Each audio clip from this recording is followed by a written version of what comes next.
Buen día. En el siguiente video se va a realizar la presentación de la simulación realizada del circuito electrohidráulico para una aplicación de un elevador de carga. Aquí se va a demostrar cuáles son aquellas variables que debemos definir en el software, en Automotion Studio, para el correcto funcionamiento de nuestra simulación, para que esta simulación pueda demostrar si el circuito, o en este caso el diseño que deseamos realizar en nuestro elevador de carga, es adecuado y qué consideraciones también deberíamos tener en el momento de su desarrollo. Entonces veamos este circuito por medio de un estado del arte. Realizamos este circuito hidráulico donde además de los componentes principales que tiene un circuito convencional hidráulico, que en este caso serían la bomba, el motor, el tanque de almacenamiento, aquellas válvulas de alivio, o en este caso válvulas de seguridad y ciertos manómetros. Eso es lo que se ve normalmente, bueno, y aparte del filtro, obviamente porque en el flujo de este circuito, de este fluido hidráulico, de este aceite hidráulico, él puede contaminarse por todas las tuberías, por todas las mangueras, por lo tanto requerimos de un filtro en el retorno del tanque de almacenamiento. Ese filtro también podría ser utilizado antes de la bomba para que este aceite, en caso tal de que esté contaminado, no afecte la bomba. Sin embargo, ya garantizamos en este caso con este filtro y con un buen sellado de todas las mangueras de que no se requiera que esa bomba tenga un filtro antes de su funcionamiento. Entonces, listo, como les comentaba, esa bomba, además de un motor que lo va a accionar, tiene un acoplamiento. ¿Por qué utilizamos este acoplamiento? Debido a un sensor, a un control que le vamos a instalar a nuestro circuito hidráulico, a nuestro elevador. Ya voy a explicar para qué funciona. Entonces, aparte de esto, la válvula de alivio, el manómetro, en este caso la válvula de alivio para evitar que se tengan altas presiones, presiones que alcancen los 3000 psi, que es obviamente no adecuado para nuestro funcionamiento. Es por eso que la válvula de alivio se gradúa a una presión de 200 bares aproximadamente, que serían más o menos 3000 psi. Si se alcanzan estos 200 bares, lo que va a pasar para que no se afecte la bomba o los demás equipos es que se va a retornar este fluido al tanque de almacenamiento sin sobrecargar ninguno de los equipos, como por ejemplo la bomba, ya que son bastante costosas. Manómetros, obviamente, para saber los bares que se están manejando en la instalación. Entonces, aparte de eso, aparte de la bomba, bueno, ese funcionamiento y la demostración, en este caso la explicación de cada uno de los equipos, se explicó en el trabajo presentado para este proyecto.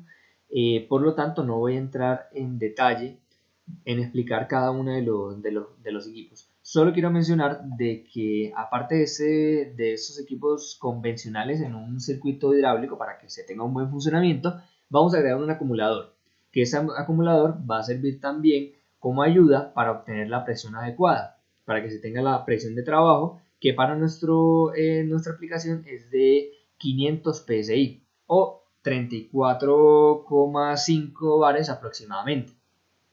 Entonces, eso es lo que debemos garantizar, una presión de trabajo de 34,5 bares, para que obviamente el ascensor, o en este caso el elevador de carga, no tenga un movimiento en este caso tan drástico. Claro que eso también va a depender de la bomba que escojamos, que también se demuestra qué criterios se tuvieron para la escogencia de esa bomba. Entonces tenemos un acumulador que va acompañado también por un sistema de seguridad y por una válvula antifluido para que no se devuelva el fluido y afecte la bomba, ya que esa giraría en un solo sentido y si tiene, por ejemplo, un fluido de retorno, se tendrían sobreesfuerzos. Entonces, ¿qué datos vamos a colocar en esta simulación? Primero que todo, para el sensor de presión, que como lo expliqué en el trabajo, ese sensor de presión lo que va a hacer es servir como ahorro para el funcionamiento del sistema. ¿Por qué como ahorro? Porque el acumulador, aparte de ser la seguridad para obtener la presión, como su nombre lo indica, también acumula presión o acumula al mismo tiempo fluido. Si yo tengo el suficiente fluido para el funcionamiento de mi elevador, de mi pistón hidráulico, no es necesario que la bomba esté funcionando todo el tiempo.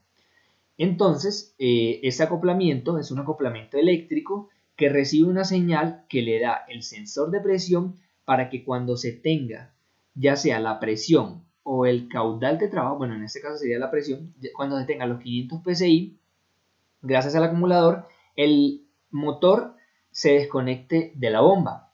De esa forma tendríamos el acumulador lleno y no tendríamos la bomba todo el tiempo funcionando, así ahorraríamos energía, que es muy importante en este tipo de elevadores, ya que estos elevadores están funcionando todo el día. En este caso, bueno, están encendidos todo el día, sin embargo, no están funcionando todo el día, solo en los momentos que se requieran. Pero hay que tenerlos, obviamente, con la presión de trabajo. O sea, de tal forma que el operario va a preferir que se tenga la presión de trabajo y no que tenga que reiniciar el equipo y esperar a que se obtenga la presión de trabajo. Porque listo, el equipo puede funcionar con una presión inferior a la presión de trabajo, pero no se garantizaría que funcione en las óptimas condiciones.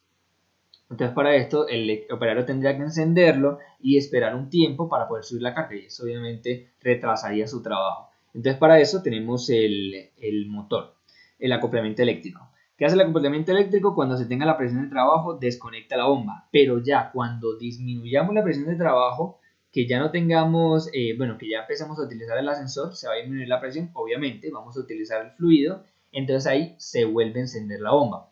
¿Cómo es posible esto? Por medio de en este caso, de un circuito eléctrico. No es necesario para esta aplicación utilizar un PLC, ya que relativamente solo se manejan 3 relés, 3 solenoides.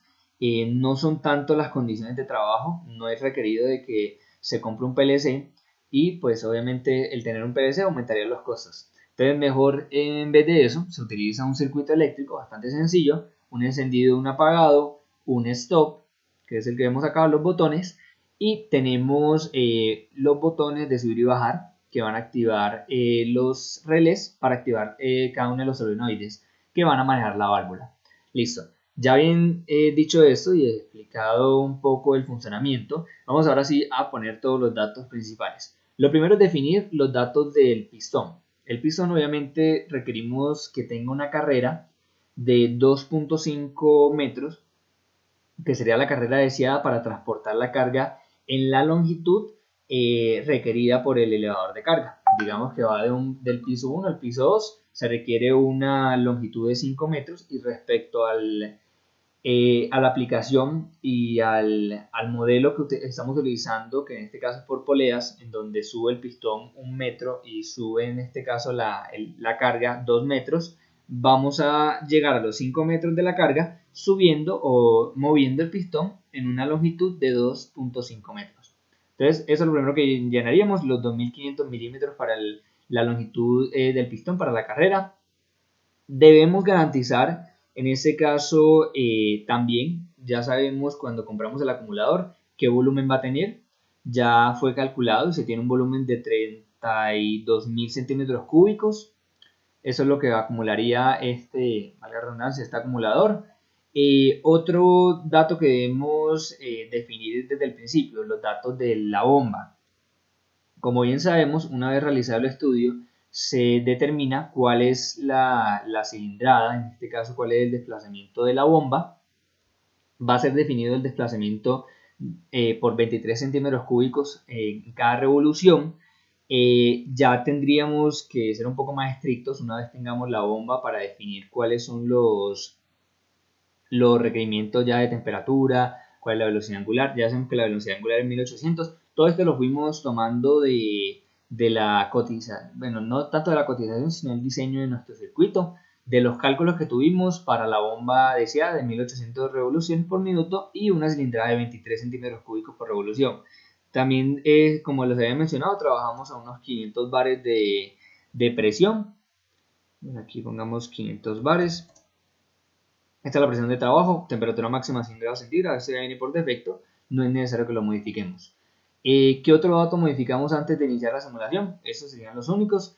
Es importante aclarar que la válvula, en este caso de seguridad, que se utilizó en nuestro sistema, es una válvula que se activa con la velocidad, o sea, es un sensor. No se agregó este sensor en el sistema eléctrico, sin embargo, sí se debería hacer debería agregarse un relé que también sea activado por la señal eléctrica. Sin embargo, por motivos de simulación no los agregamos. Igual esta válvula en la simulación se puede activar de forma manual.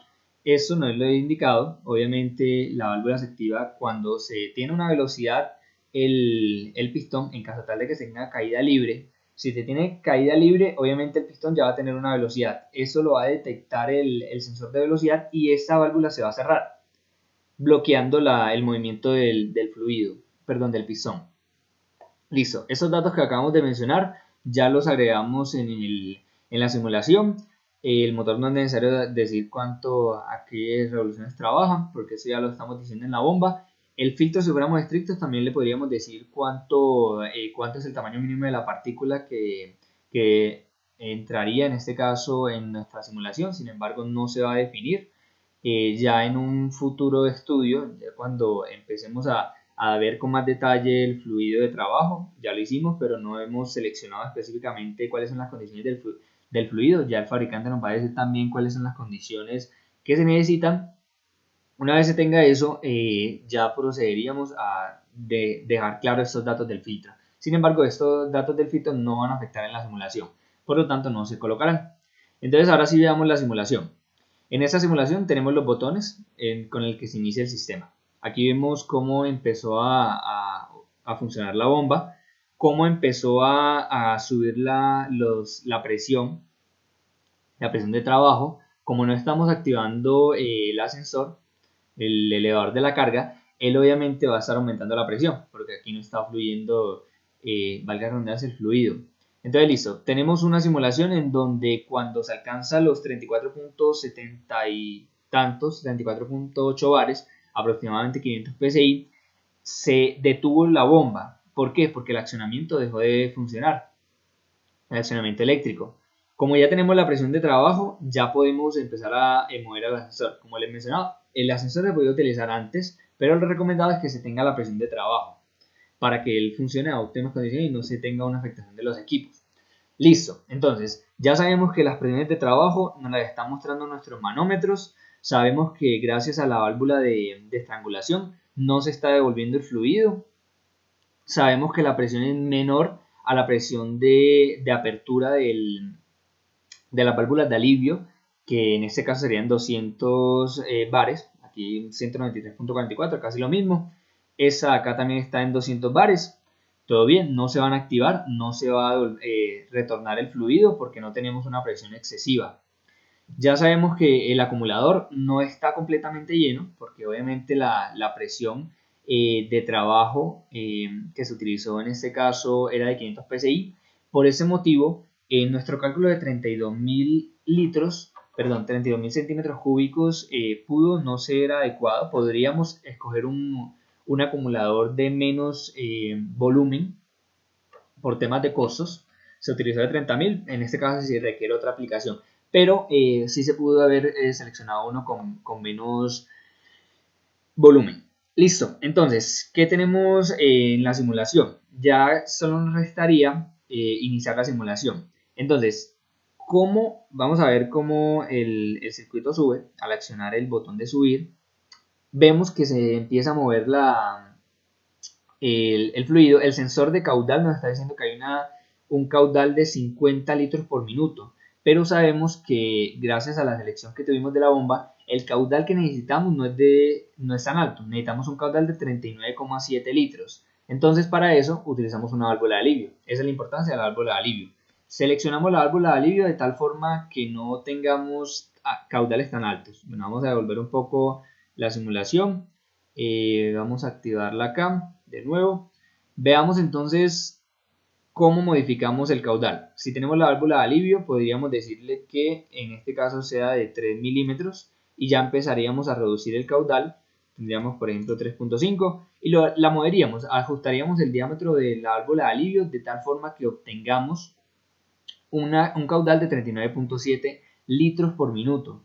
Es importante utilizar este tipo de sensores, con él nos ayudaríamos a determinar cuál es el caudal y cómo ajustar la válvula de alivio. Sin embargo, estos caudalímetros, los flujómetros, son bastante costosos. Por lo tanto, la recomendación sería no no tenerlos todo el tiempo, se podría en este caso utilizar otro tipo de equipos de medida para medir el caudal y no tener que hacer gastos tan altos al momento de diseñar todo el sistema. Pero para motivos de la simulación nos va a ayudar en este caso a saber el funcionamiento. Entonces, volviendo a los bares de trabajo, ya sabemos que el fluido tiene que estar moviéndose a unos bares de 500 psi o 34,48 bares.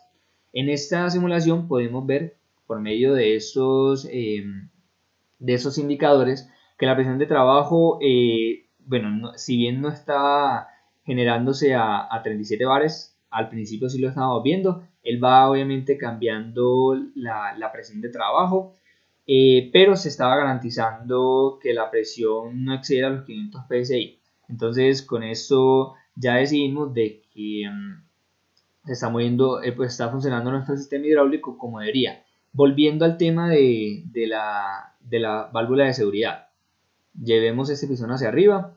Mientras tanto, vamos a ir mostrando cómo funciona el circuito eléctrico. Aquí se está presionando el botón de subir. No es un botón constantemente presionado porque obviamente los ascensores, en este caso los de elevación de carga, ellos por temas de seguridad es recomendable que el operario todo el tiempo pues esté presionando el botón. También podría ser sostenido, claro que tenemos un botón de emergencia que si se activa, él se detiene el pistón. Eso es importante porque obviamente el operario puede, digamos, introducir sus manos, introducir de pronto alguna parte de su cuerpo y puede generarse un accidente. Entonces es importante tener un botón de seguridad que en el circuito hidráulico aquí veríamos que cortaría el flujo de energía para que él funcione. Entonces soltemos el botón hidráulico y listo. Ahora sí vayamos a lo que queríamos ver en este caso. Para finalizar, mostremos la seguridad que tiene nuestro sistema hidráulico. Este sistema hidráulico, como les comentaba, tiene un sensor de velocidad. Entonces, si digamos que la carga está bajando, ella va a bajar a una velocidad ya determinada por el caudal que tiene el fluido.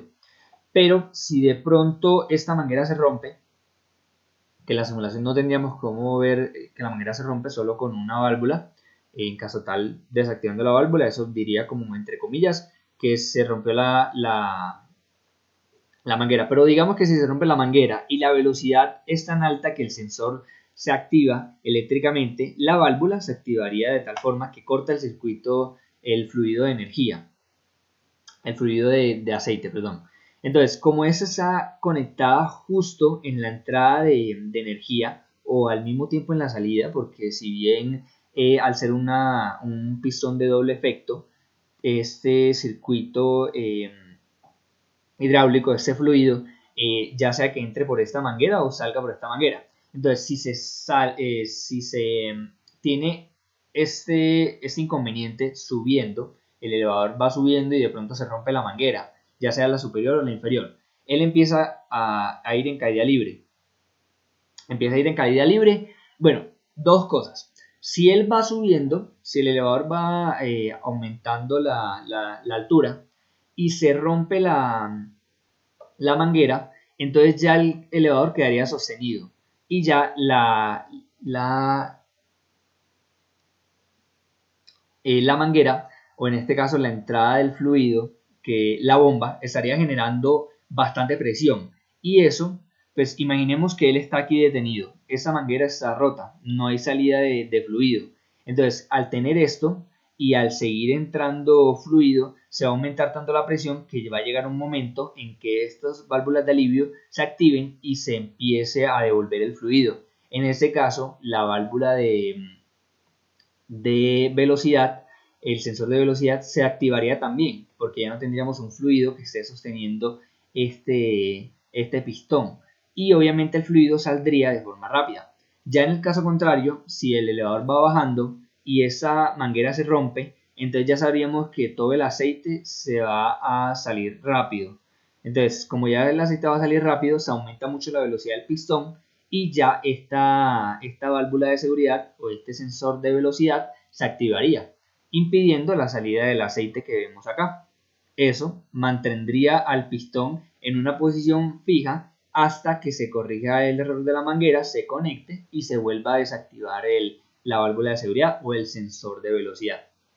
Eso sería todo. Ya aquí explicamos de una forma bastante detallada todo el funcionamiento de este sistema hidráulico para un elevador. Muchas gracias por su atención.